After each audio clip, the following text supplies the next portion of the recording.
right. I think we have some of the people, I think that responded, I think most of you are here. Feel free to um, unmute yourselves at any point and ask questions. They were recording it so we can send it out to you guys to share with your group if you want. Mostly this came from our EDM crew from chatting last year, and then we've had a few times of getting together this fall and this winter, talking about our accuracy and wanting to increase that moving forward with all of our operators. We're lucky, our crew, to have a number of surveyors by profession on our team, and Jim is one of those. So he's a big help to us, and Joey was so great to hand off a lot of those tools when he handed the reins over. But considering the amount of elite meets that we do here, and a lot of records that we have the pleasure of seeing broken on both our horizontal crews and our throws crews. In the background of what we do, we we have to do a conformity form with our electronic distance measurings, where that's all filled out, and you guys know that when we do our pre-event shots and we do our between round shots. And we noticed that we often had variance that's outside of what is considered best practice for records when we have humans involved in our test marks. Sometimes when we can set up a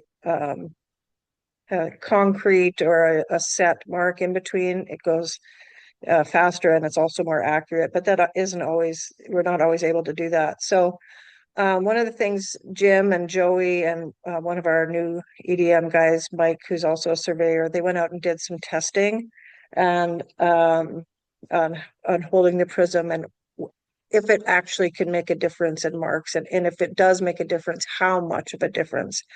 So Jim put all this together, and I'm going to just man the slides and I'll let Jim talk about it from here and share it with you guys. Okay, so what we did was we went down to Hayward Field and got some test measurements at 10-meter increments from 10 meters all the way out to 80. And what we did on the left, we would shoot the center of the prism at point A, and then we'd move around the clock from B, C, and D out towards the edges just to see if we're getting any, fluctuation in those distances. Then we also would face the prism and tilt the prism pole to the left and right by 5 degrees. We used an electronic protractor and a bipod to set that the prism pole so it was not moving. And then finally, we also did one where we had the prism facing the EDM and then tilted that 5 degrees towards the EDM and 5 degrees away from EDM. And then we got those same five shots at each one of those locations. And then ultimately, I create a spreadsheet just to see what the variances are, and then finally came up with the results, which were what I expected, since I've been surveying for 51 years, and we had a potential here to lose records. So what we did is. In this first slide here, we at 10 meters, and we just used a rough tape to get these measurements in the column A, and then we would shoot the different positions, and then below A, B, and C on that top line, you can see that the things were varying, by 1 or 2 millimeters off a true. And then as we go down the list, they seem to be fairly consistent. I think 3 millimeters was the worst we saw, but all the rest were within a millimeter, 2 millimeters, and quite a few of them were still at 0. So that's telling us that, if we're perpendicular to the prism, holding it plumb, and then our measurements don't vary, any insignificant, or 3 millimeters is the worst, which is, not bad because our total stations are only accurate to plus or minus or 3 millimeters plus or minus 3 parts per million. So over a kilometer, that could be anywhere from 6 millimeters to 0 millimeters. So all very acceptable amounts. Uh, and then we went through all the different measurements with, you know, perpendicular, left and right 5 degrees, back and forward. And then what we did, could you go back up one slide, please? Uh, so at the end of all these measurements, I came up with the various distances on the left side to see what the control or, how they varied from being perpendicular. And you can see that we're, seeing anywhere from 12 to 13 millimeters, which is could take away someone's record. And then next slide, please. And then this is when the prism's facing the instrument and we're leaning it forward and back. And here we're seeing anywhere from 10 to, 12 millimeters. So again, significant amounts in my mind. Uh, All right. yeah, go back the next one. So you can see from if we're holding the prism perpendicular, plumb and perpendicular to the prism, we lean it left and to the left. We're varying by, anywhere from 0 to 2 millimeters, which is pretty darn good. The next one. And then the right, we're seeing the same amounts, anywhere from 0 millimeters to 2 millimeters. So, and I think we got one more, or that's it. Yeah. Yeah. So ultimately, it's imperative we hold this prism as plumb as possible, because you saw from those results, we're varying from anywhere from 10 to 13 millimeters, which could negate a possible record. So what we're suggesting is, and correct me if I'm wrong, Terry, I think we're going to hand out little cards to the EDM people or the prism holders to basically with this information here that they should face the prism, not off to the side, but face the prism with your feet spread shoulders width and holding the whole pole with both hands. And then center that rod bubble and keep your eyes on that bubble while we're shooting it. And then the marker, should look at the EDM and wait to be waved off. And then at that point, prism holder can relax, but maintain that mark until the next athlete gets in the ready to go. It's key that we, and what I suggested to Terry is that we'll EDM operators meet with the prism holders before each event and go through this, what we just talked about, brief summary, just so they better understand it. And then would definitely be getting better results. Because, like Terry mentioned, we have seen some variation when we do our test marks. And it's just that people that they're not aware that the importance of, why we need to plumb these prisms when we're getting our shots. And I'm sure, everybody I'm sure that doesn't want to see some athlete lose a record or even get one where they shouldn't. That is a possibility. Correct. So the hope is that if we can, we're going to laminate a few of these little cue cards that each of our EDM operators can have.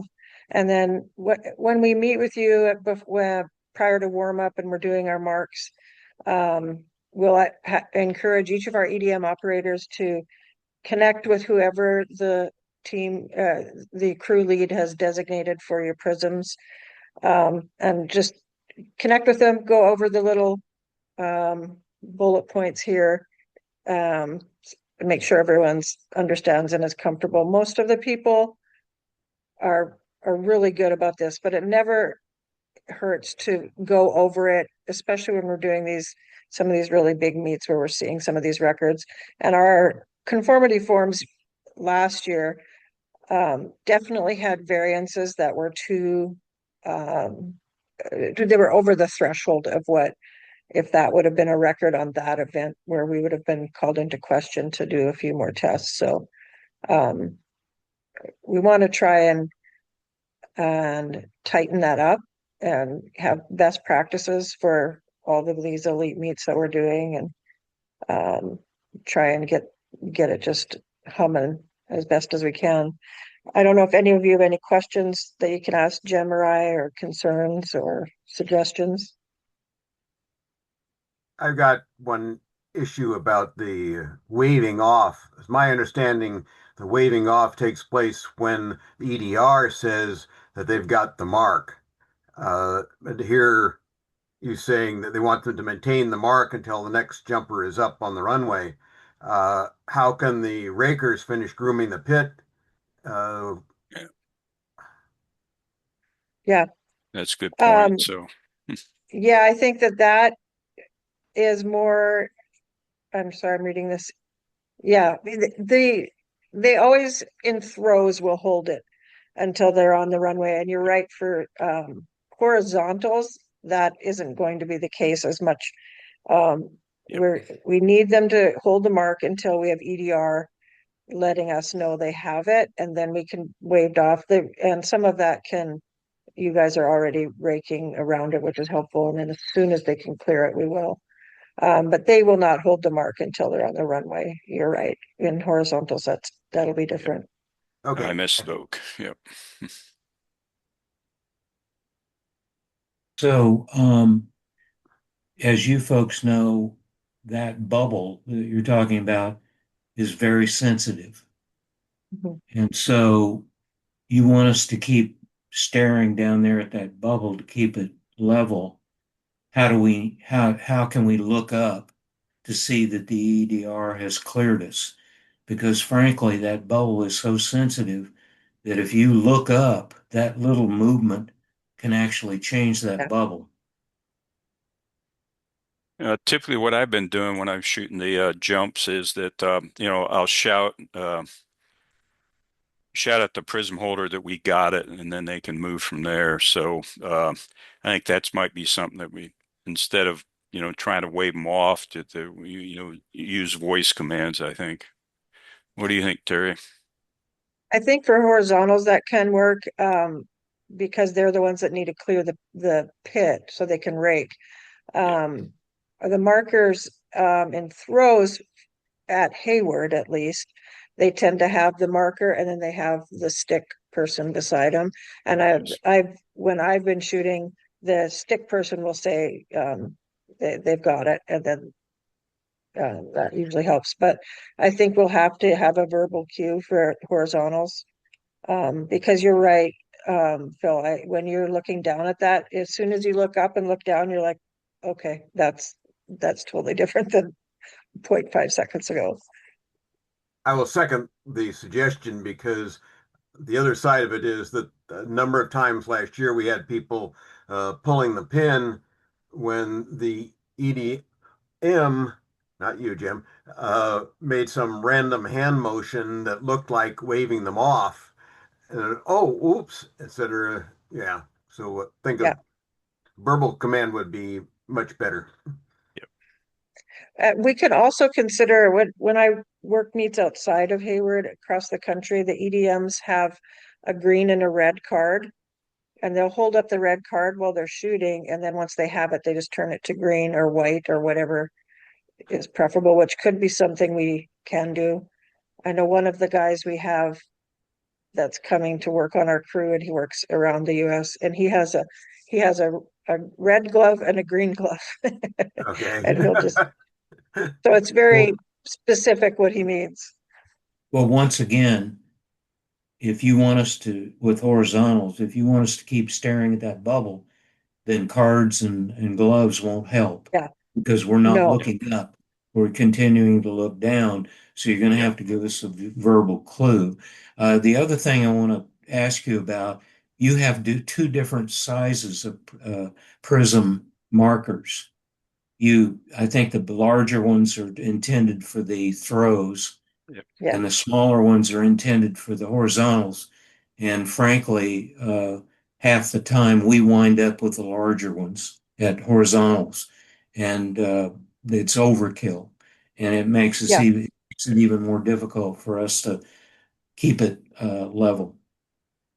And I think they're too heavy for the sand. That's been my concern. They sink in a little.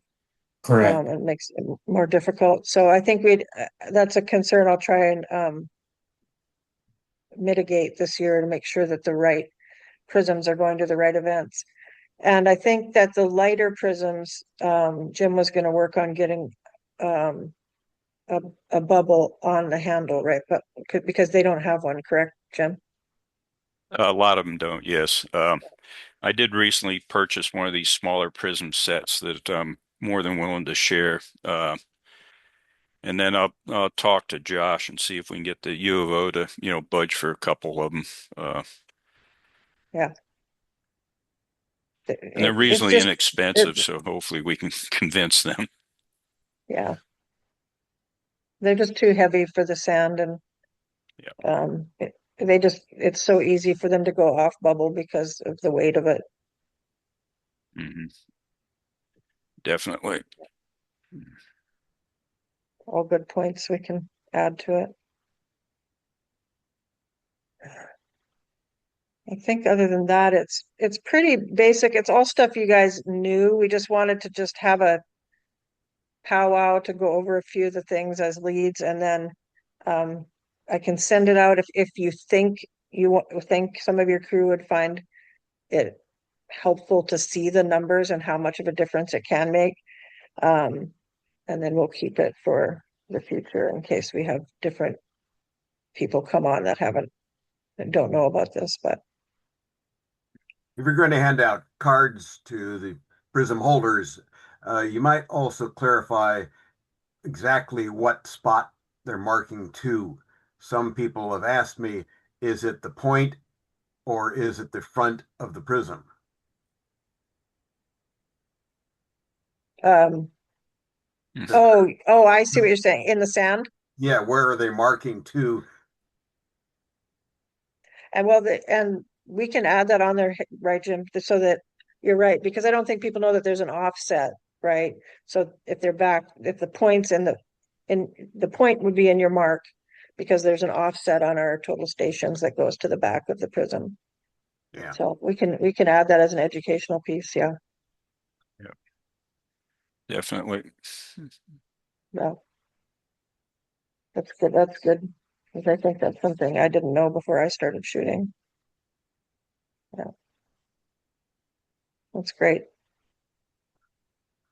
Well, I know you guys gave up some few minutes of your Sunday afternoon. I appreciate it, but we can send out some of this stuff, and that way you have it, and feel free to share it with your associate heads and anyone else you think it would be of an advantage to, and we'll give it all a try at relays and get it going. All right. Yeah. If Yeah. anybody would like that spreadsheet that I produced, then I'm more than willing to share that as well. Mhm. Please do send it. Yes. Okay. Perfect. All right. Thanks, you guys, for taking the time to join us. We appreciate it. Thank you. Thank you. Thank you. Yep. Thanks very much. Goodbye now. All right. All right.